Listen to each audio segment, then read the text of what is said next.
Yeah. For the fair people. All right, we're going. All right. Okay, good morning, everybody. Today is Wednesday, August 27th, 2025, and we are here for the Marion County Board of Commissioners board session. It's 9:02 a.m. and we're in the Senator Hearing Room in Salem at 555 Court Street Northeast. If you would please stand and join me for the Pledge of Allegiance. I pledge allegiance to the flag of the United States of America and to the republic for which it stands, one nation, under God, indivisible, with liberty and justice for all. Thank you. All right, we don't have anybody signed up this morning for public comment, so we'll go right into our first and only presentation today to hear from SEDCOR. Madam Chair, aren't you going to celebrate the great thing that happened yesterday? That I went to see Wynonna Travis Judd. Kelce and Taylor Swift got engaged. I was like, I don't know. okay. I went to see Wynonna Judd. It was way more important to me to see Wynonna Judd. News. Yeah, I don't watch national news for exactly that Well, reason. it's all over Twitter. Come on, feed. Yeah. Yeah, sorry. Have not done that yet this morning. Yeah. What happened to them? They got engaged. Oh, so that happened to the world. Yeah, That's right. unfortunate. All right. Now we have more important things. Okay. I just like to keep it light in this room. I know. I know. Sarah, do you want to start us off this morning? Good morning. Thank you. Good morning. My name is Sarah Dooley. I am an economic development specialist with Community Services. This morning we are hosting the Strategic Economic Development Corporation, also known as SEDCOR, to provide their annual report on the work they do with business retention expansion services in Marion County. Right now, Marion County has an agreement with SEDCOR allocating $160,000 annually from the Economic Development Program funds to do traded sector business support services. This contract expires on June 30th of 2026. And with that, I'm going to turn it over to SEDCOR's President Eric Anderson and their Business and Retention Expansion Manager, Kip Morris. Thank you, Sarah. Good morning, Commissioner. Good morning. Good to be here. So this is our annual report, kind of summarizing the work that we did during the last fiscal year as we move into 25, 26. I'm Eric Anderson, President of SEDCOR. Kip Morris, Economic Development Manager, Marion County, SEDCOR.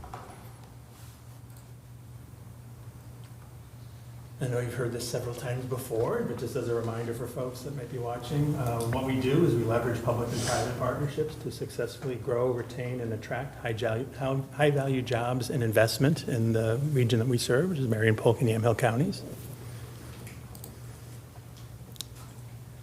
And the heart of our work, and certainly the what we do with under the county contract, is business retention, expansion, and recruitment of traded sector businesses into the area. These are projects that you've heard about in the past, but we had a really good year, I think, as far as growing businesses that in our key industries, and many of these key industries often get overlooked by the state and other, when we're looking at kind of the sexier targets of technology, and sometimes we forget where the kind of the bread and butter of our economy is. And I know you were all quite involved with the George Packing Northwest Hazelnut Project with the acquisition of the hazelnut growers of Oregon. But, no pun intended, in a nutshell, it's a $32 million project. It allowed over 70 farm families to have a place to process their hazelnuts. That was in danger when Wilco had dropped Hazelnut Growers of Oregon's facility. What we were able to do is gather together our partners, and we always talk about connecting dots, and that we know a guy in our Rolodex or a gal. We were able to bring in Business Oregon that ultimately worked with the governor's office to provide us with our first strategic reserve award in the region in quite a while, at least in my memory. So that was good news for us and good news for the business. We also had the Energy Trust of Oregon and the Oregon Manufacturing Extension Partnership engaged in the work over there as well and continue to be doing work there. Certainly with respect to, I think, as you've heard on the various tours, maximizing the efficiency of the equipment that they acquired with the project. Do you want to talk about what an Oregon Strategic Reserve is? Right. Oh, sure. Did you write that down? I just wrote that down. Okay. I don't actually know what that is. It is a, really one of the few pots of discretionary funding that's available for economic development type projects. And they generally are in the form of a forgivable loan. So, the state negotiates, various either investment or job creation criteria. And if the company meets those criteria, it does not have to pay the loan back. So it ends up Okay. being a grant. And it's, it's, at least with the programs, it's a fairly predictable process. And with Strategic Reserve, it's quite often, you have to really try to help support Business Oregon, who staffs that and gets it ready. Arthur Chaput did a great job working with us to both sell the project internally as well as get the department to sell it to the governor's office. Okay, that's great. How much was it? I'm sure. I believe it was 625,000. Okay. 625,000? Yeah. Okay, great. I'm thankful that you're, I think, both going to be coming. I think all three commissioners are RSVP'd to coming to the Don Pancho grand opening. But another, I think, great example of a company that's really thriving in this region and supports its employees and its network that's developed over the years. It's now owned by Reesers, but Don Pancho started in 1,700 square feet here Yeah. in Salem. This is their fifth expansion over the last 30, 40 years, and they're now moving into 300,000 square feet at the former Norpac, so it was kind of a win-win there. So we're taking a literally dirt floor facility just a few months ago and redeveloping that for food processing. And with room for expansion as well, you'll see on the tour, they've got now plenty of room to be able to separate what they do with corn and what they do with flour, as well as their organic line. And there's a chance that they might start looking in the long term at kind of milling their own corn flour. And That's cool. I thought that, I picked up on that very quickly because I just thought, we've had such good luck with the Yamasa and the wheat farmers here Yeah. that I said, let me know if you folks are thinking of it. I think we know some farmers that are Yeah. always looking for things to I know grow. some corn farmers that would sell you some corn. Yeah, exactly. So, but you'll get a chance to see that on September 24th, what a beautiful facility it is. Yeah, Madam Chair, if I may. This is back in the 80s. I worked for Vips here, and we had La Casa Reals. Oh, And the late George Puentes, who started Don Pancho. I'll never forget sitting in the office with him and Keith Ondler. And they were delivering tortillas out of their factory here in town to the back door of our restaurants. We were one of their early customers in town. And then to watch that company grow. And then my daughter was a nanny for the CEO. I can't think of his name. We'll meet him the other day. Oh, Ricardo. Ricardo Yeah. Baez, the Baez family. Both my daughters nannied for them. And it's a great history of a example of I think they started basically down in San Jose or something, the family did, and came up here and started this. And to have a company grow and stay and become a national company right out of Salem is pretty cool. So, Yeah, thanks. And appreciate the background. I know that they, and like many of our businesses, like most of our businesses, they get courted by other states. Yeah. And, other states with a lot more resources than we have, frankly, to keep them here. So it's a thrill, and I'm really glad you're able to come and be part of that celebration. I don't know that I entirely agree that Oregon doesn't have enough resources. I think we just don't prioritize the resources we have, just for the record, to actually grow our real economy that we have thriving and options here, which is why you both have jobs. And unfortunately, I think the state creates more challenges for you than necessary. So we have the resources. That's a point well taken. Yeah. We don't have economic development resources. Yeah, that, we could really redefine some priorities at the state level, and you guys would never sleep. Yeah. Well, we don't sleep now, but for different reasons. That's It's usually fair. worrying now. Let's turn it into a positive instead of a negative, right? Yeah. No, I love it. Yeah. And both Valley Fab and Jackman Industries are smaller local manufacturing, with good, great histories here, and being able to buy new equipment and hire a few people with that as well. So it's not just the big projects, but we've had some little, smaller important investments as well in the region.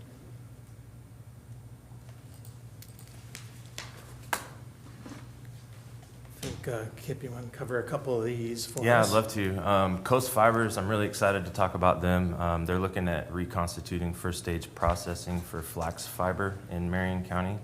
They're currently contracted for hundreds of acres of flax product, so they're looking at constituting a processing facility here. So we're really excited to see not only first stage processing come back, but also the reconstitution of a crop that was traditionally grown in the Willamette Valley.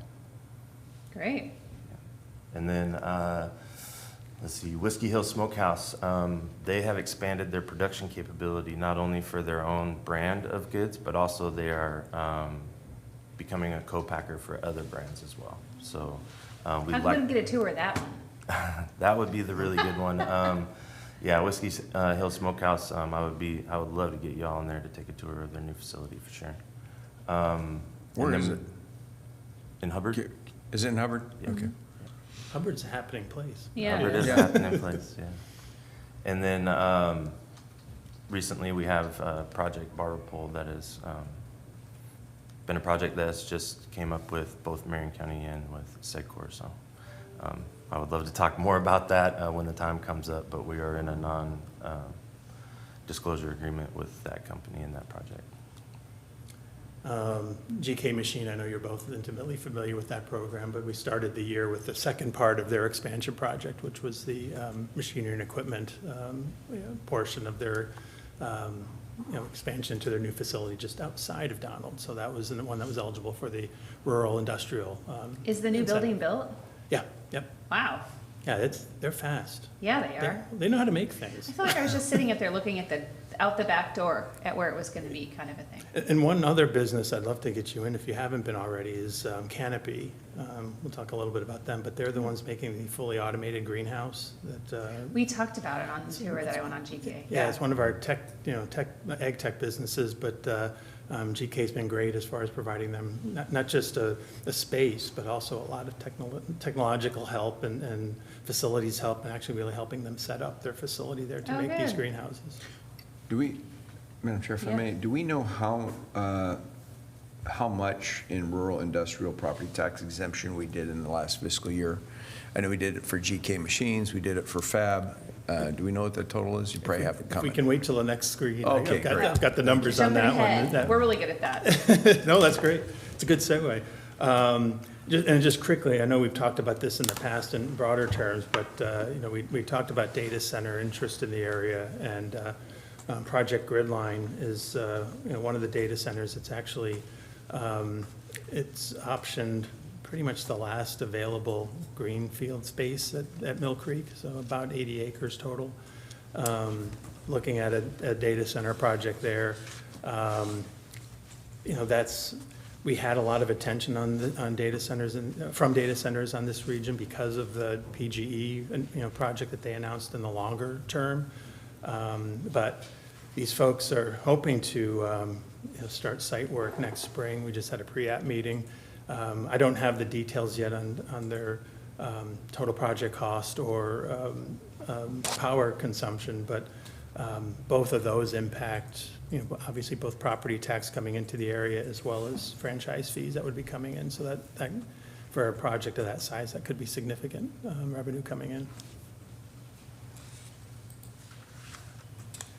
So here are the list of per your question, the estimated property tax revenues from the projects that were approved over the last year, in the last year. And this is all public information taken from the application, so I didn't want to be sure that we weren't, sharing information that was inappropriate. But as far as that's, total project costs are estimated at $79 million, which amounts to roughly $1 million in property tax revenue coming into the communities.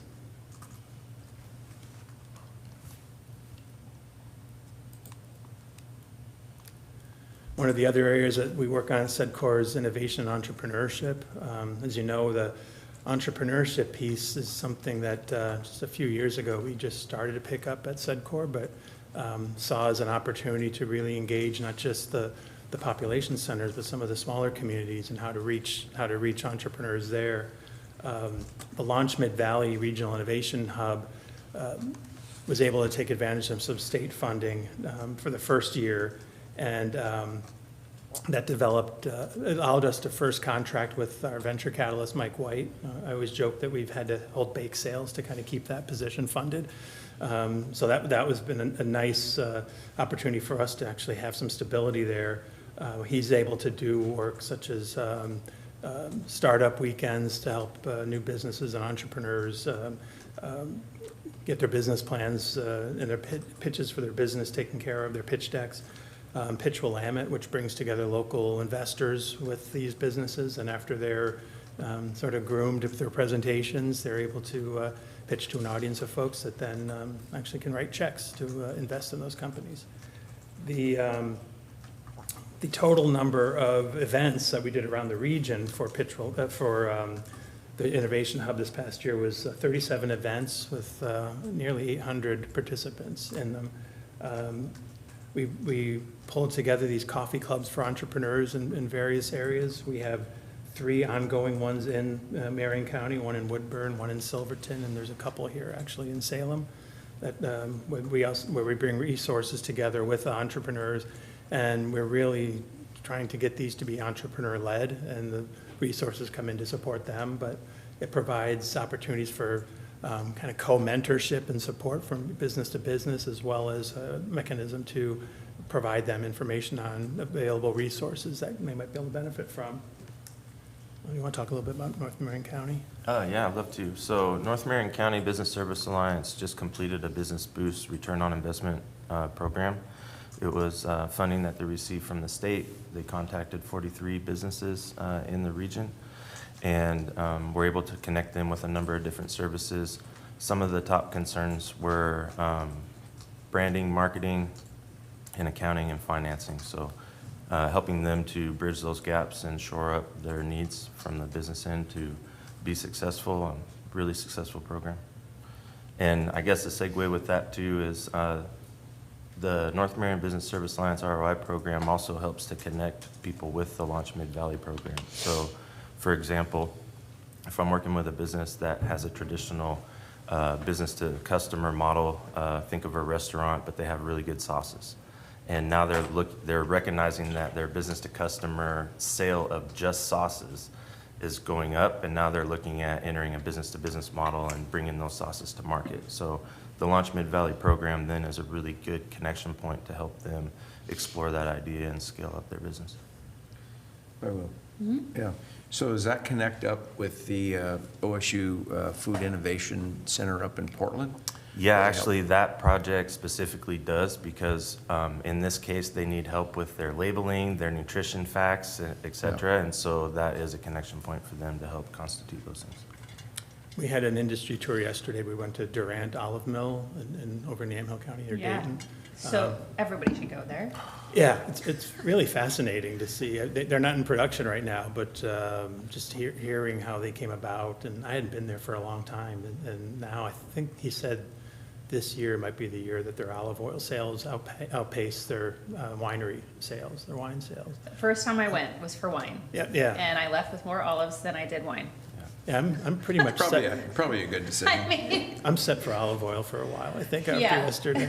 But Yeah. one of the things that Paul Durant specifically mentioned was how much help he got out of the Food Innovation Center. And Oh, as good. I'm talking to him, I just said, they came and spoke at our ag breakfast, I think, not this past year, but the year before. I think we need to bring them back more and have them come to the region and talk about most of the resources are centered in Portland, but we need to get them out here and help kind of broadcast what they do have available, because it's not just for startups either. It can be for existing businesses that want to enter a new market, that need translation for packaging, also formulaic information on that. It's a really big resource. Well, and combined with the Northwest Research Center that's Yep. technically in Clackamas County in Aurora, but obviously serves our our county too, and what they do there, and what the Food Innovation Center, how that's all interconnected to try to help our agricultural community as well as do the added on value to that, because we know that commodity is a commodity. And I think it was really interesting, we saw the hazelnut guys up at that center, the guys that came over from, At George Packing? yeah. Yeah, Ferrero Rocher. Right, that nut, that one nut is, there's a certain nut that they'll put inside that one piece of candy. And that we have that quality of nut in our valley. So trying to find more things like that where you can take, well, what's a hazelnut? You know, eat it, right? But no, there's so many added value things we can do to our crops that we have. And those two organizations can really help with efficiency and taking it to market. Yeah, there's a new director at NREC. I've not yet met. I think we're going up next Tuesday or Yeah, Wednesday. he's an ex-football player. Oh, good. Steve Young. Yeah, that's. No, he's not a football player. Not that but guy. his name is Steve Young. That's a good yeah. way to remember it. Okay. Yeah. Yeah, so I think there seems to be a lot of interest in him, you know, just in the initial conversations that SEDCOR team has had with him, that maybe trying to be more engaged with economic development, and so Yeah, it sounded and great. He is trying to reach out and meet with county commissioners. Oh, good. And I met with him a couple of weeks ago, but yeah, so anything you can do to help connect him with the other counties would be helpful too, Okay. Eric. Yeah, certainly will. Yeah. So segue into the Northwest Ag Innovation Hub. You know, we continue to do work around the region and in providing connectivity, and we actually kind of scoot in a little bit to Clackamas County and Lynn County and some activities there too, because agriculture does that. But one of the fun things this year is we got some funding from the Ford Family Foundation to help farmers pay for, or at least compensate them for hosting field trials. And these are of technologies of startups that are in the Ag Launch Accelerator. That's a national ag accelerator that we're connected to through our partnership with Ag Launch. So I know we've got up in, I think it's on the Clackamas side, but maybe a Woodburn address, or maybe Malala, what they call them, semi-autonomous tractors, robotic tractors that about the size of this table that you know, are there for weed control, pest control, weed control, weed eradication, that sort of thing. So we've got 3 years of funding from the Ford Family Foundation just to help farmers. So as we engage in this, and I believe we have some Marion County farmers now in the Ag Launch Farmer Network, or at least they're getting close to being to buying into it, which is exciting for us. I went to Memphis this year for the first time when they brought all the participants together to see they do a show of all the kind of the alumni of the accelerator, as well as they have the pitches for the current accelerator businesses. And there's some really exciting technology happening. The one that came out from that one, just being really impressed with, was someone that was trying to develop a peanut that didn't have the same level of allergens, because we all know what happens with peanut allergies lately. But you just when you start to think about that kind of project being involved, and what kind of a big impact it could have. But also like the robots, they're kind of cool. Yeah. I remember Gary Grossen taking me to his house one time, and I'm sitting on his deck and I'm watching his little robot lawnmowers. He had them all over his place, the GK machines. Yeah. He had all these lawnmowers. They're kind of like the vacuums you have in your house, going around Like a robot. mowing his lawn. Yeah, Robomop. And they would go in and charge themselves and go out and mow his lawn. That's the kind of thing that, you know, I was thinking of golf course, right? Golf course maintenance and those types of things that. There's actually, I literally just, speaking of social media, on Saturday, waiting for somebody in my life to hurry up, was looking through Facebook, and I think it's Salem Golf Course that has a robo mower. Somebody I know was filming it, and maybe it wasn't Salem Golf Course, but I was just like, oh my God, like we're officially there. Could be. Although I walked our golf course this morning, and there's the guys on the mowers out there at 6:30 in the morning, so who knows? Yeah. Well, Kelly and I were just talking about what we called the bookcases or shelving, or I call them file cabinets on Roombas that we saw at Amazon last week. Yes, yeah. It's pretty impressive to see, and, you know, just hearing that tour guide talk about before they brought the products to them, when they had to walk around that warehouse space and find everything, 15 miles a day he was walking. pretty Cool. intensive. Yeah, and we only did 1 mile. Yeah, I know, yeah. And then finally, the Latino Micro Enterprise Development Program, we just finished up cohort 9. So we did Woodburn and Salem recently, finished those up. We've done a total of over 250 people have graduated from that program now. And I think as we look at the future, that working with the Latino Business Alliance and other partners, I think we're ready to do like a 201 course, so an advanced course for some of the folks that have graduated and started businesses or grow their businesses and want to move on. So we've continued to offer our said course support to that program as long as they want us to manage the funding. Do you have the infrastructure? Yeah, Segcor Construction Alliance, we continue to support our construction industry through a number of different ways. 2 of the ways right now is the Gilbert House project. We have 2 bids that are submitted to the city of Salem for roofing installation on the Rockenfield House. For what? The Rockenfield House. So there's the Gilbert House, the Parish House, and the Rockenfield House are the 3 houses that are down there. And of the 3, the Rockenfield House needed the roof the most. At what? You every time you talk, you go in and then you come out. Oh, the Rockenfield, all 3 houses need roofs, but the Roofs. Rockenfield, yes, roofs. Thank you. And the Okay. Rockenfield House was the one that was in the worst shape, so that's the project that we're moving forward with. With the Construction Alliance. Yes, Okay. yes. And then also, through the Construction Alliance, we're able to work with some of our construction entities who are looking at developing training and development and connecting them with Willamette Workforce Partnership and some of the funding that they have to constitute those training programs. Great. So, been a good connection point for us. And then Chemeketa Community College Warehouse and Logistics Certificate, reconstituted. That was shelved and put away, and we heard need from organizations that we needed to reconstitute career pathways into the warehouse and logistics career fields.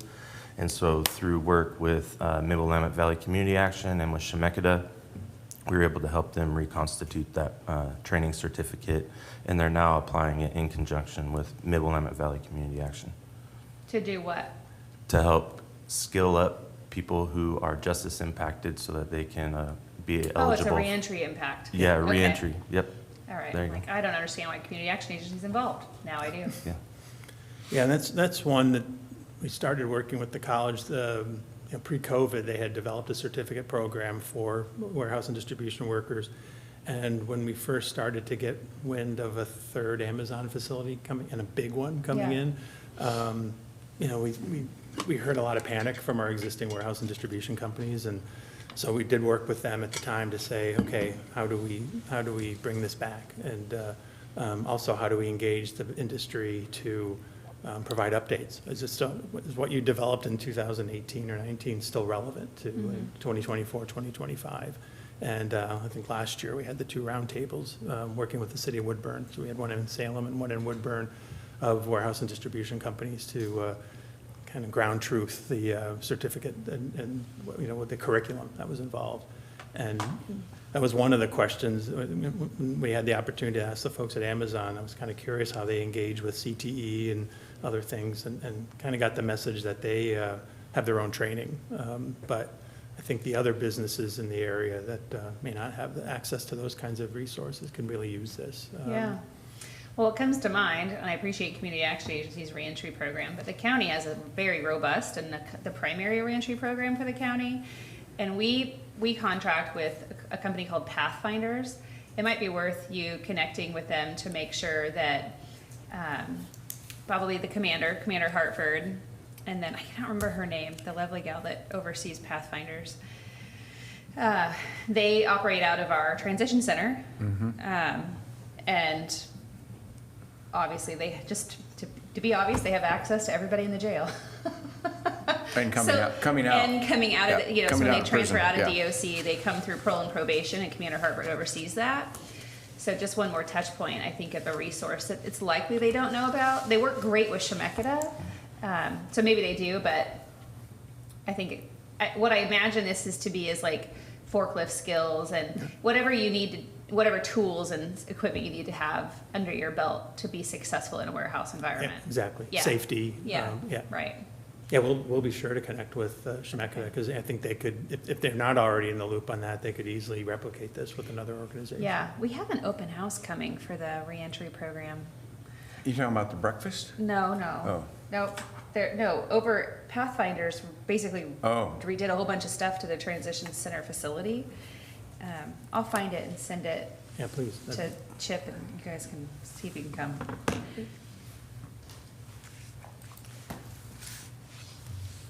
Yeah, so for 24-25, last year, we've had 54 community visits, 84 business visits, 36 SEDCOR events in Marion County, 67 partner-hosted events, 155 committee meetings, and 25 trainings.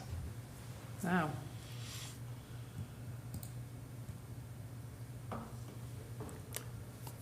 And I screwed up when I was coming up with the calendar for this, so sorry. Yesterday, we went to the Durant Olive Mill, but our annual awards are coming up on September 12th, just a couple weeks away. As you both know, I think, having attended, it's a nice opportunity to celebrate the good news in the region and projects and businesses that we have here. We're doing an industry tour of Garmin on October 20th that you're welcome to join in on. Garmin's always one of our real tech businesses in the region, and always good to hear. They've got projects going on now with Airbus and all sorts of international work. And then we've done these before, the pop-up and pitch for food manufacturers. So if you're a small food and beverage company and you're either selling at the farmer's market or maybe Yeah. trying to get onto the shelves at Roth's or other stores, this is a way to get your product out there, also perfect your pitch. We give them an opportunity to do a 5-minute pitch on their product as well.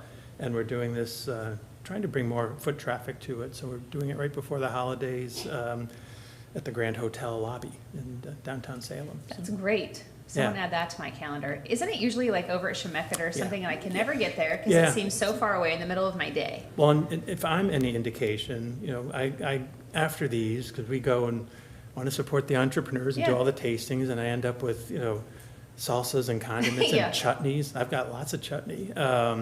But, there's just so many good products out there. And, and having it close to the holidays means that I can buy all this stuff and then put it in stockings and other Yes, things. yeah, that's a great Little idea. baskets. So, we're looking forward to that. Okay, that's great. Well, I like that it's within walking distance of this building. So Oh, yeah, probably exactly. Yeah, go. exactly. And just, the regional identity part of our work plan, but, we want to see this as a great place to start and grow our business, an equitable and inclusive business community, and a region with unique strengths in agriculture, food production, manufacturing, and technology. This comes from our roadmap, and that was our 21 to 26 roadmap. So next year, we will be going through the process of an update. We'll bring in a facilitator and go through the whole strengths and weaknesses and that process. And, we certainly want the county to be involved in that discussion as well. Great. Happy to answer any questions. Well, or- we're really good at interrupting you throughout Yeah. your presentation. Do you have any other questions? Well, we appreciate the dialogue. Yeah, No, I think you answered them as we went through there. okay. Well, thank you for Yeah. the good work you're doing. Oh, thank you. Thank you for your And- time. Be sure to invite us on the tours. Yeah, I was happy to be able to do it for a couple of these. It's nice to celebrate the investment in the region. Yeah. Yeah, and you never know what you come in with, right? Like when I was talking to Easton at Amazon, I gently reminded him again about mass plywood paneling because they're doing so much growth, and finally made the connection to him and the Ferris company. fantastic. And I'm looking forward to an industry tour from Tyler's perspective. And Easton was just like, I've always wanted to go up there. And I'm like, why didn't you ask somebody? Like, we all would have taken you up there with the other 2 buildings that they're working on. Yeah. Yeah. Well, and when you can see their warehouse and get a feel for not only how, how effective it is and strength-wise and whatever Yeah. else, but it's also gorgeous. I mean, to be Yeah, able and to- imagine if it had, what it would look like if it had real wood in it instead Oh, of I just know. steel and concrete. Yeah, I think the irony in it is like they pride themselves on being such an environmentally friendly company, but yet they use some of the most impactful toxic products on the planet to build their facilities. And I just find that to be so. Who's that? Amazon. Oh, Concrete, and steel. That's what and asphalt. When we were walking to our car from the building, you know, Yeah. which was like a mile I away. was gonna say, we all parked in Brooks? Yeah, It felt like seriously, it. yeah. And on the way back, I was just like, oh my God, I like am getting for sure like a sunburn from the reflection on the Yeah, because concrete. it was a nice warm day too. Yeah. We were walking back, and I said, I feel like I'm at Disneyland, and I forgot to take a picture of the thing up on the are you in street light. Goofy or I'm in C. Pluto? Yeah, I was in C, parking lot. And it's like, Yeah, it was like 3,000 cars out there. It was a pretty big deal. Yeah, I was surprised to see that. I didn't realize they had that many people working there I mean, there's already, 5 floors. Yeah. Which it doesn't look like from the outside that it's 5 stories tall. But, you know, if it's a mile around, 5 stories high, I guess there's people in there somewhere. Well, I didn't see them. I mean, the whole time we were there, I probably saw maybe 100 people Yeah, total, yeah. like collectively as we moved around. But there was at least 1,000 people in that building when we were there, based on the number of cars in Yeah. the parking lot. And it's striking that you cannot see the end of the aisles. You know, Yeah. that was the thing, you just sort of squint and it just goes on forever. Yeah, it doesn't seem like it's that big though from the outside. Just like when you stand outside and look at it. Yeah. Yeah, it's such an illusion. I was glad, that was the first time I'd been in it, so that was. That's right. I was Yeah, happy it to was- finally see it. We could see the other side when it was empty the first time we went. Did you go on that tour when we went there the first time? yes, when Yeah. there was nothing in Yeah, it, it was just the building. Just the You building. could bring skates. We talked about it. They said no. It's a safety hazard. Safety always gets in the way. I know. Shoot. All right. Well, it's nice to thank see you. both of you. Thanks for your work. Thank you. All right.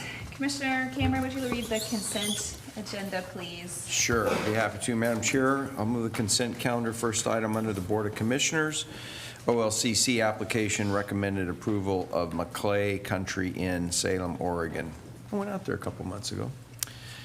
Under Business Services, approve an invoice with Brown & Brown Insurance Services, Inc. in the amount of $863,990.95 for the renewal of the property insurance policy with National Fire and Marine Insurance Company retroactive July 1st, 2025 through July 1st, 2026.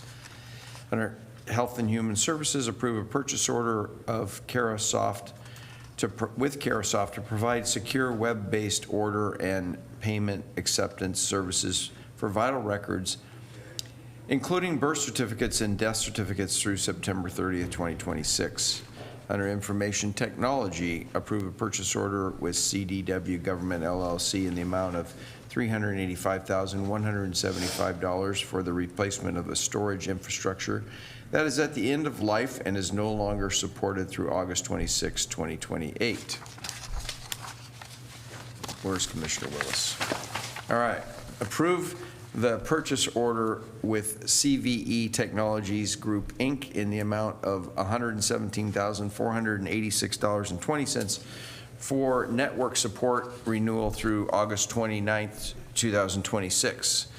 Under Legal Counsel, approve an order to adopt revised Marion County Administrative Policy 908, reimbursement of miscellaneous travel expenses. Also under Legal Counsel, approve an order that authorizes Marion County to participate in a national opioid settlement with Purdue Pharma and grant authority to Steve Elzinga, Marion County Legal Counsel, to sign the participation form on behalf of the county.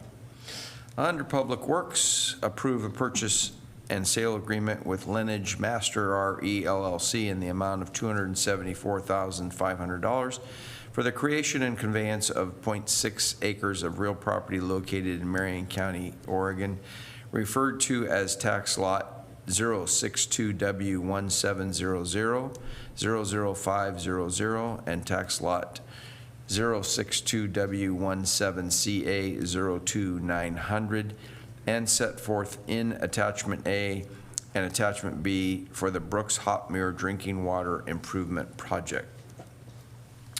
Also under Public Works, approve a purchase and sale agreement with PG in Veg Company in the amount of $268,400 for the issuance of a permanent utility easement and subsequent creation and conveyance of 1.54 acres of real property located in Marion County, Oregon, referred to as tax lot 06W1700, 00600, and set forth an Attachment A for the Brooks Hot Mirror Drinking Water Improvement Project.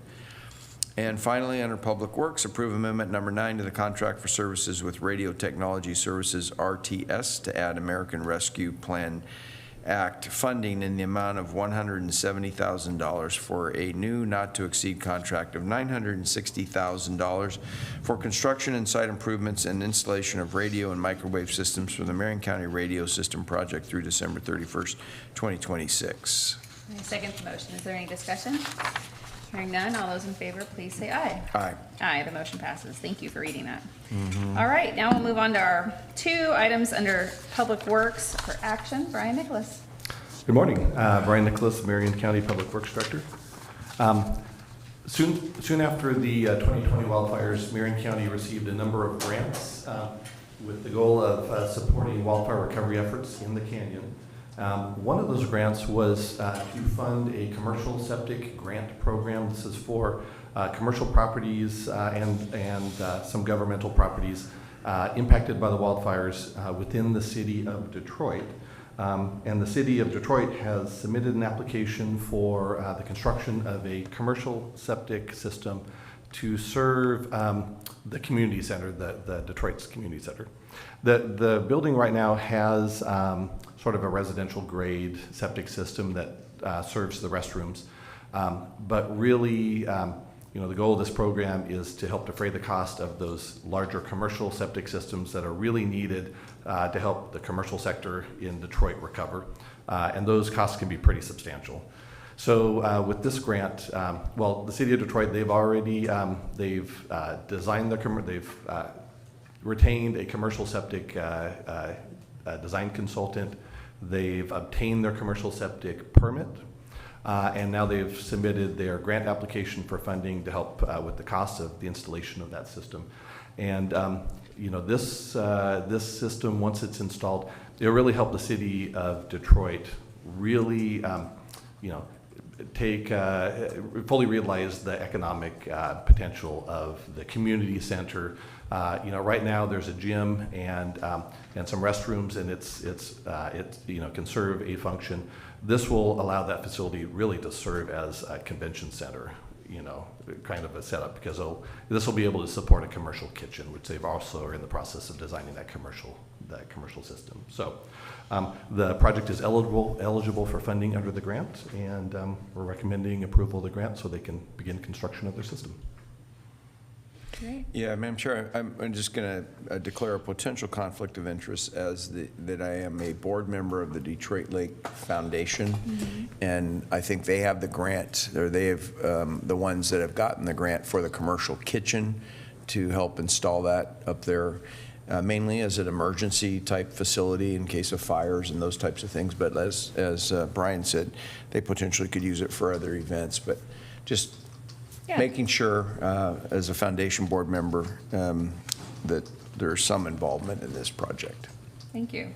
Would you like to make a motion? I will. Madam Chair, I'll move that we approve the commercial on-site septic grant agreement with the City of Detroit to utilize federal funding in not to exceed amount of $164,227 for the construction of the septic system repairs and improvements for tax lot 105E02DA 00102 as part of the Marion County's commercial septic repair, alteration, and replacement grant program through October 31st, 2026. Second the motion. Is there any discussion? Yeah, this is the second non-private one we've done. We did this for the fire station, the Detroit Idana Fire Station as well. That's correct. So, yeah. Okay. All those in favor, please say aye. Aye. Aye, the motion passes. And Brian again. All right, again, Brian Nicholas, the Marion County Public Works Director. All right, so this is for a different project that we're working on. This is for the Marion County Radio Project. This project will construct a countywide radio system to a public safety grade standard with the capacity to serve all the first responder agencies within the county. As part of this project, we are installing broadcast receive sites at 13 radio communication sites around the county. And one of those is a site that is owned by the city of Silverton called the Eastview Lane radio site.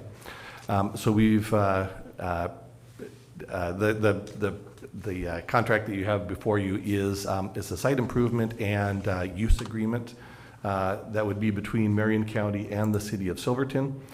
Basically, what the city of Silverton has right now is an uninsulated wood shed. It's a wood structure, and its ventilation system consists of a ventilation fan that kicks on when the room gets too hot. We'd like to occupy that facility and put radio equipment on an adjacent radio tower. In exchange for the city allowing the county to do that, to install our radio system there, we're proposing to make some significant improvements to their radio site. So insulating the building, providing a modern HVAC system. Electronics like to have it nice and cool. It makes it last longer and operate more efficiently. There is a really small sort of residential grade backup generator there. So when power goes out, the site still has power. Our proposal is to install the same commercial grade generator that we're installing at all of our other radio sites. So really this is, fundamentally it is the city of Silverton will allow Marion County to occupy the facility. In exchange, we'll make those necessary improvements that will benefit all of the users of the facility. The dollar amount that you see here is associated with utility bills. So when we put a bunch of additional equipment in and add an HVAC system, we're going to significantly increase the city's electric bill for this site. So that $108,000 is basically 20 years of annual utility payments to the city. In the draft agreement, we're proposing to offer the city, gosh, I forget if it's $3,200 or $3,600. An annual payment to defray the additional cost for their electric bill for having all this additional electrical and mechanical equipment on their site. So that's what that dollar amount has to do with. So pretty much a win-win for both agencies, and presented for your consideration. Thanks, Brian. You have any questions? Yeah, it's $3,600, Brian, in the contract. And I got to hear this presentation last week in Silverton when you gave it to their city council, so. Is there something wrong with the contract? Huh? I'm sorry, you said you were. No, he said it was 32 or 36. It's 3,600 a year. It Okay. was $300 a month for their additional okay. electrical I expenses. just wanted to make sure what we were going to sign is accurate. Yeah. Yeah, I'm ready to make a motion. Great. You ready for that, Madam Chair? Consider approval.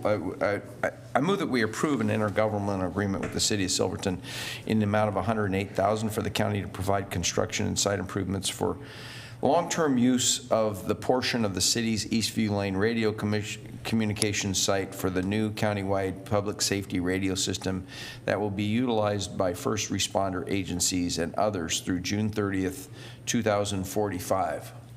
I second the motion. Is there any discussion? Hearing none, all those in favor, please say aye.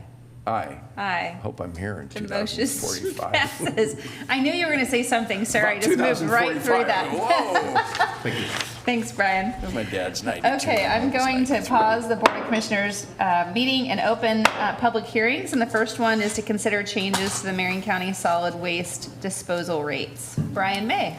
Good morning, Good Commissioners. morning. Bear with me 1 second.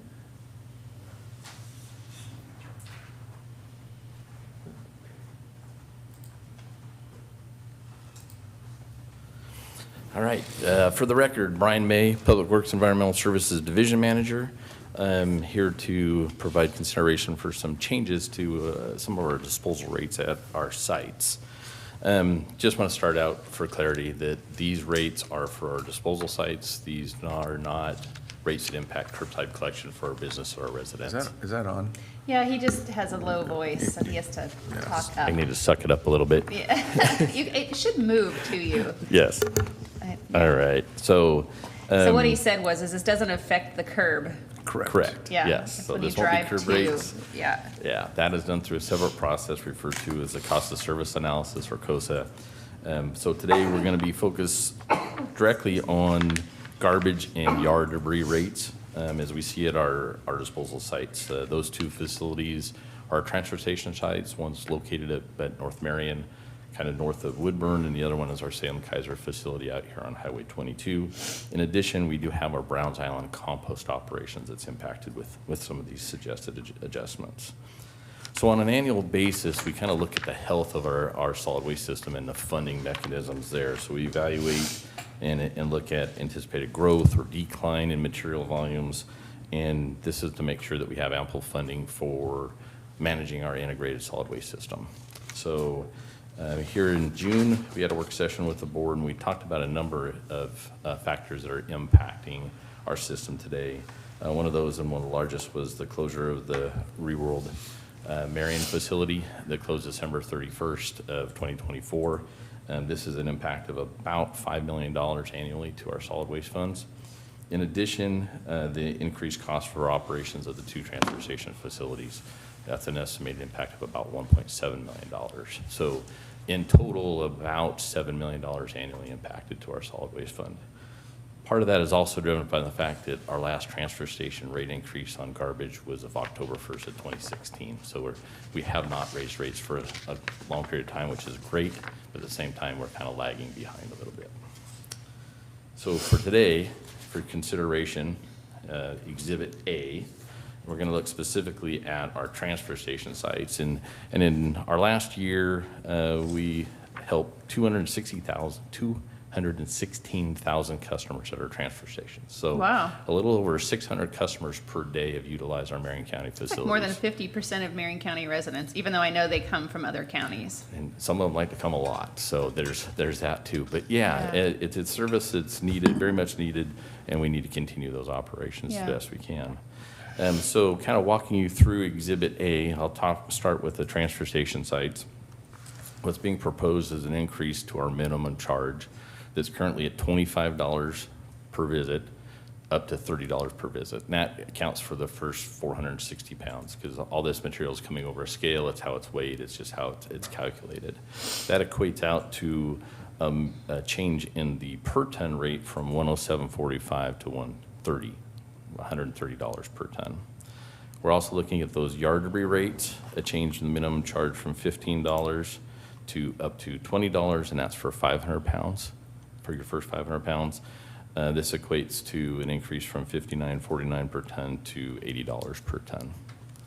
Now, when we look at our Browns Island facility, it's also accepting yard debris. The tough part there is we don't have a weigh system. We don't have scales in place. So everything is received and addressed by the yard. So we have to kind of do the conversion.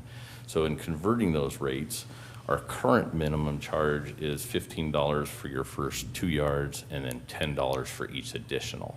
So what we're recommending move forward for an October 1 adjustment is to just be $15 per yard for each and every yard, for kind of simplifying that a little bit. In addition, we do have a government rate. We've been subsidizing government rates within the county for the yard debris waste, so primarily those within City of Salem's Public Works and their facilities at $5 a yard, but we're proposing a 2-step increase. So the first step would be October 1 at $7.50, and then that second bump up to the $15 per yard, July 1 of 2026. These proposed rate adjustments equate to about that $1.7 million kind of shortfall in what we're looking at in our operations for our transfer stations. Again, just reiterate, these do not impact curbside rates. This is separate. But if you have any questions for me. Yeah, Brian, I'm trying to remember why we kept the minimum charge at Browns Island at 15 and didn't go to 20. So it's that yard basis. So currently it's $15 for 2 yards. So the proposed Yeah. change is $15 for 1 yard. Okay. So that's that So a change. pickup truck Yeah. is 1 yard? Yeah, struck large pickup's going to be about 2.5 yards. Okay. All right. Okay. I don't have any questions. Yeah. I kind That's of what got it in the was. weeds on the work session on it. Yeah. I think it's important. One, I just want to say, I know that the government rate creates a little bit of an impact still on our budget because we acknowledge that the other governments have already set their budgets for the year, and this would be very reactionary for them to have to increase in the middle of the fiscal year, and we want to try to be really good partners about it. So this is just a slight increase on them, which will be an impact, but not as great as the doubling in cost. actually tripling in cost in 1 year. So they'll have time to prepare for that for their next fiscal year budget. So I appreciate your flexibility on that. I hope they understand that. And I think as you are moving through the new, what's the group called? The new, what, it's not SWAMAC, what is it? The Materials Management Advisory Council. MMAC. MMAC. Yep. McDonald's hasn't sued us yet. Why give them the idea? Anyway, because that group now is consistent of multiple municipalities, I assume that you're going to be talking to them, that group, about this. They can go back to their city councils with the awareness and justification. So that's their role. It's not just providing input, but providing output to their communities. It might be worth putting together a take-home presentation for those municipalities on the MMAC. I know that you'll notify them, you know, however you all do that with, you know. In fact, we're gonna be setting the agenda for our next two meetings. Later this morning. Right after board session today. Great. Later this morning. Yep. Yeah, it's just something they can take back and give to their city managers so they can have, I would really like the request to be, we want you to be talking publicly in your council meetings about the challenges that we have around solid waste in Oregon and what Marion County is doing collectively as partners with our cities to find a more stabilized system that we all understand and can appreciate. I think there's a lot of compromise to be made. I actually saw, well, you saw him too, Mayor Lonergan was at the Amazon tour last week, and he and I talked about the MMAC and how excited he was, and I shared some of my feelings with him, which he equally agreed with on some of our franchise operators. So I suspect that he'll take the information that he's learning through MMAC back to Woodburn and talk about it because he is from the solid waste industry. Yeah. Yes. He used to work with one of those ones you're Yeah, frustrated that's with. right.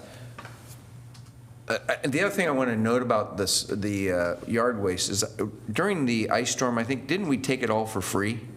We did. Yeah. Yeah, we Yes. took everybody's stuff that, Yeah. you know, as they From the whole cleaned up. county. From the Yeah, whole we- county. We didn't charge anybody for that. So, Correct. I mean, we're not trying to No. make a bunch of money off this thing. We're trying to help be good stewards of what we have. And when times like that come up, we're going to do the right thing, so. Yeah, and the Make it reality up. is that no city has this resource, right? Like, they do their yard work, maintenance, So- they bring it, who in Marion Well, County has I know a I've been disposal in site? Silverton's yard, and Silverton has a yard pile back there. I don't know if they actually turn Do it and something with it, right. make, some of them may make some compost in their own yard, but it's not a big operation like what we do. Yeah. Maybe not all 19 cities, but Yeah. a bulk of the cities don't have a facility. This is their facility. They don't pay for the employment or the overhead operations of it, and this is the way to keep it going, which is a benefit to them. I think they get it. Yeah. And then for the general public, it's a cost of doing business, and I want this facility to be open as long as it can, because I don't want these materials to end up in the forest. Correct. And it's a greater fine to dump in the forest than it is to take it here. Yes. At the end of the day. So, okay, I don't have any other questions. Madam Chair, I'll make a motion to close the public hearing and approve an order to changes to the Marion County Solid Waste Disposal Rate Schedule as set forth in Exhibit A. I second the motion. Is there any discussion? Hearing none, all those in favor, please say aye. Aye. Aye, the motion passes. Thanks, Brian. Thank you. And we have another public hearing to consider Zone Change Comprehensive Plan Amendment Administrative Review, case number 25-001, Jerome Lackner. Do I need to read the orange thing? Okay. Let's see. The board has had the opportunity to review the documents contained in the record and has had no ex parte communication regarding this matter unless specifically disclosed. If there are any objections to notice, jurisdiction, or conflicts of interest, the parties can raise them during testimony. Planning staff will list the applicable criteria for the application. Testimony and evidence must be directed towards the applicable criteria. Failure to raise an issue accompanied by statements or evidence may preclude appeal on that issue. All right, good morning, Austin. Good morning. Begin with your staff report. Thank you. Quickly, before jumping into the staff report, I just want to list the applicable criteria for this case. From the Marion County Code, it is section 17.136, the exclusive farm use zone, 17.139, the farm timber zone, 17.123, the zone change procedures, 138.060, the special siting standards. From our comprehensive plan, the forest land and farm timber land policies, and finally, the Oregon statewide planning goals.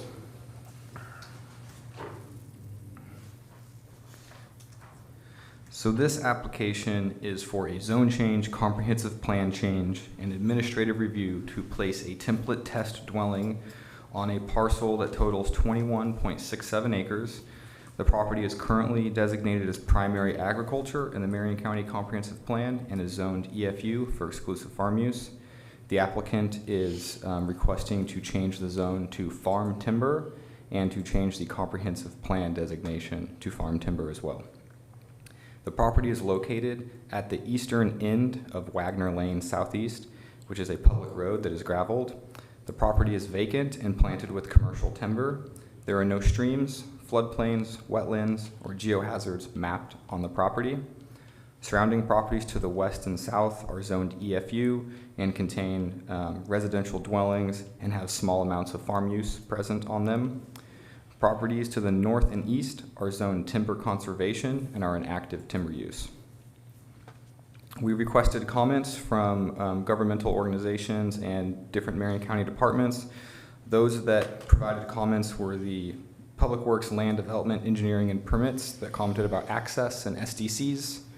The Marion County Septic Department commented about a site evaluation before building for a septic tank, and the Marion County Building Department commented about permits being required for anything built on the property.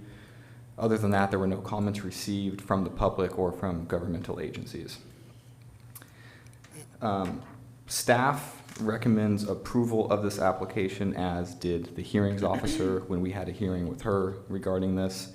The applicant has addressed all applicable statewide planning goals, and of note, there is no exception in this zone change and comprehensive plan change because they're going from one agriculture zone to another agricultural zone. And so goals 3, agricultural land apply, goal 4, forest lands apply.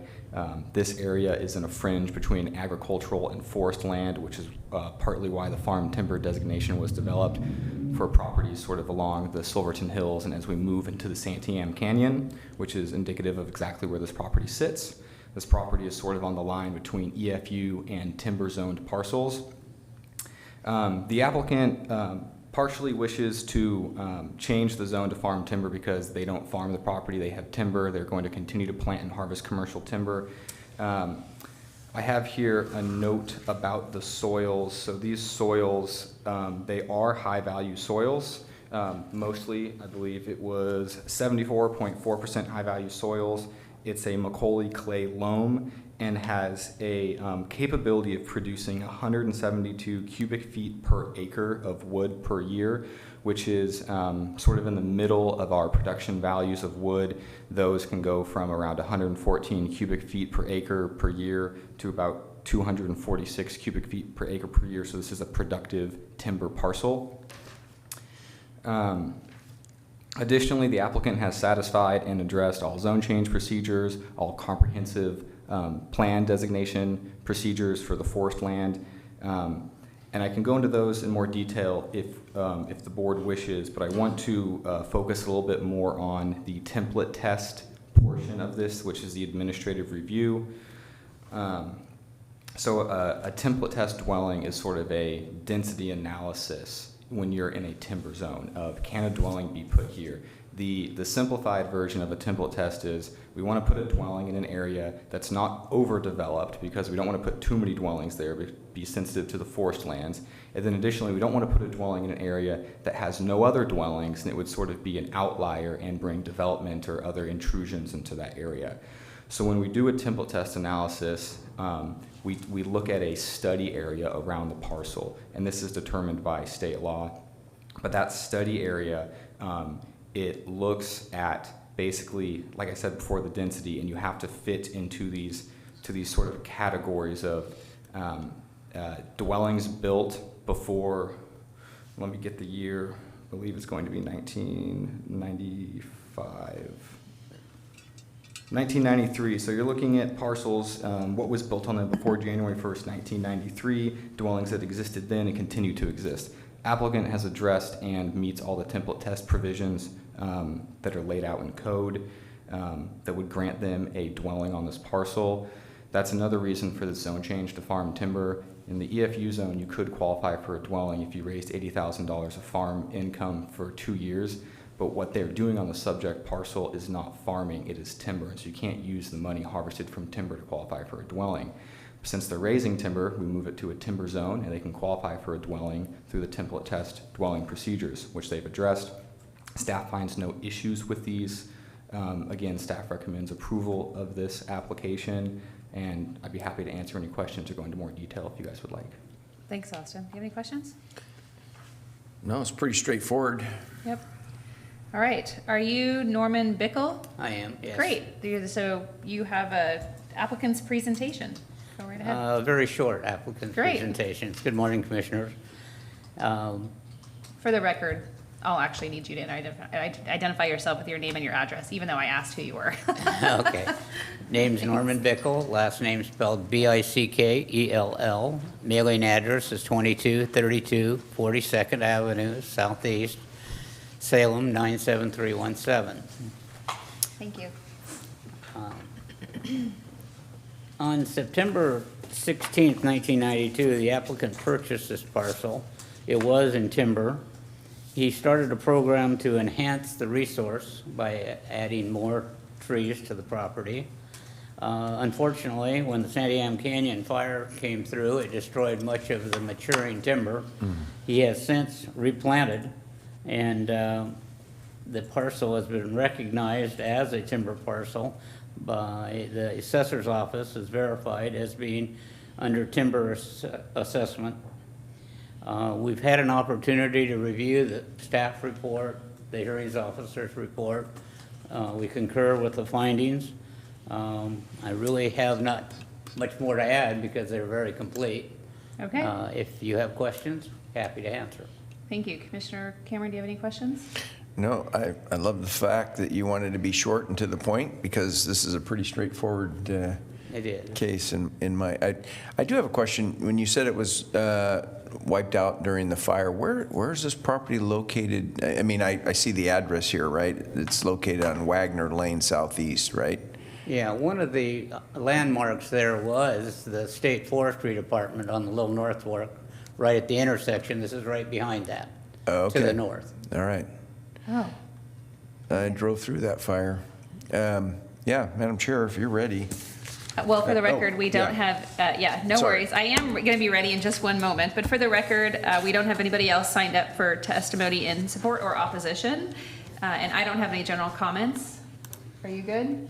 All right, then I am happy to take a motion. Madam Chair, I will move that we close the public hearing and approve zone change comprehensive plan amendment administrative review, ZCCP-AR case number 25001, Jerome P. Lackner, and accept the hearings officer's recommendation with conditions. Thank you. I'll second the motion. Is there any discussion? Hearing none, all those in favor, please say aye. Aye. Aye, the motion passes. Thank you. Thanks for coming down today. We Thank you. have already closed the public hearings. Is there anything else for the record? Oh, no. Go to the state fair. I went last night to see Winona Judd, which, by the way, the Judds were my mom's most favorite artists. And so I, for like an hour, relived my childhood's best memories. Every time she would clean the house, you know, first it was a cassette tape, and then it evolved to a CD player. And she would just blast it. And I got to be front row, center stage, which was so cool to like interact with her. I think I really was living my mother's dream. Mm-hmm. Yeah, took my daughter Natalie and had just a great time. And the fair was really pretty busy. Lots of folks enjoying family time and activities, and there's so much to do.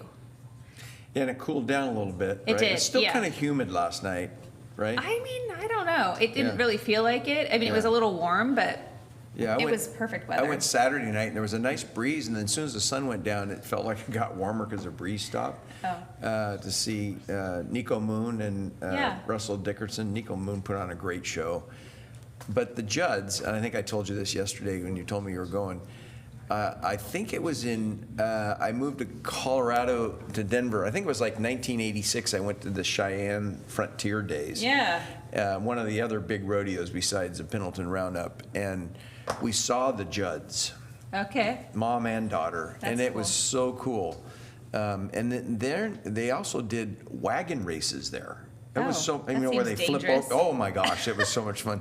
But the Judds were a big deal, so I can relate to what you're saying and their music. And then I've seen her a couple of times by herself. I think at the first annual Sweet Home, what Oregon Jamboree. Jamboree, yeah, I was there the first one. So whenever that was, 90, 91, somewhere in there. She was like the Sunday headliner. Winona was. She was a great performer. Well, good. Really interactive. There was a gal right behind me in row 2 that brought a sign saying she wanted her to sing Girls Night Out, and she wanted to sing with her. Yeah. And Winona read the sign within the first like 5 minutes, and then she's like, "Let me work, and then I'll bring you up." And she brought her up on stage, and this woman sang the song, mostly herself. And while I tell you, I would not buy tickets to hear her perform, it was pretty cool to watch her be up there living this life's dream on stage right in front of us. It was Yeah. so neat. So you had a good time at the concert, but more importantly than concerts is what did you eat while you were there? So I always get a fat Schlag corn dog. Yeah. It's just a corn dog, but the batter that they use, I think, has a mix of pancake batter in Yeah. it, so it gives it a little bit of a sweet flavor. And I know the owners. I've known Larry and his daughters for a long time, and so that's it. Corn dog. Yep. I had Half a corn dog, actually. I didn't even eat the whole thing. curly fries, a brick God. of curly fries. And then after the concert, I said to Bicky, I go, well, we left like before he was over because Yeah. Russell Dickerson was. Anyways, so like went over to I said, I didn't get my ice cream. So we walked over to the dairy barn and got the swirl cone. Yeah. It was pretty cool. So I'm trying to behave right now in my calorie intake. I'm going to take my granddaughters to the fair this weekend, so I'm for sure going to be getting ice cream I always get it before we go into the livestock barn. I'm not sure why. yeah, well, it's right there. I mean, I know it's right there, and also it doesn't seem like the most sanitary thing to do, but whatever. So just so everybody knows, you got to go because Marion County is a member of the Oregon State Fair Association, Yeah. and that's where we were all invited. I wasn't able to go. There was a little mixer before, Yeah. and I didn't know anybody there. I met a lady from the Wasco County Fair and a gentleman from the Columbia County Fair. It's always nice to talk to people about, their fairs Yeah. and the opportunities and challenges that they face. I like county fairs. I think they're the best. Yeah, and for the people that do pay attention to what we say here, Marion County is the only county out of 36 counties that doesn't have its own fairgrounds Anymore. We had we gave to the state fairgrounds for $1 back in, I don't know when it was. I have to have legal counsel sitting here shaking his head. You shouldn't have done that. Of course we should. We're regretting Right. it entirely And- now, just and- so you know. And in fact, now we have to negotiate with the state fairgrounds, every so often on our fair. But yeah, we shouldn't have done that. But No. that fairgrounds, I do have to give credit to the Oregon State Fair. Had we not been in the middle of COVID and had a fair during the wildfires, Yeah. you were there. Yep. You were in the barns. You were taking care of the animals. We had people everywhere parked around there. But had that fair been going on, we would have. Where would we have been, and what we have done during Yeah. those wildfires? So, Yeah. what they did for that, for the wildfire victims, and then for even during COVID, how they set up the Salem Health and all the stuff that they did there. So we have a really great asset in the middle of Salem. And Yeah. I just hope that they continue to remember that we gave that fairgrounds to them many years ago, way before I was ever born. But there's some history there with Marion County, and we don't have it's interesting to go to those, because I've gone to those meetings before with the State Fair Association. Patrick Singh, is their lobbyist, and, I have to remind everybody, we don't have a fairgrounds like you guys do. Yeah, And in some ways, that's a good thing. In some ways, it's a bad thing. Yeah. Yeah. yeah. Well, the fair's here for another week and a half. Yeah, go. Yeah, I'm going to try to go one more time. good. Yeah. All right. There's nothing else. We're adjourned. Have a All right. great day.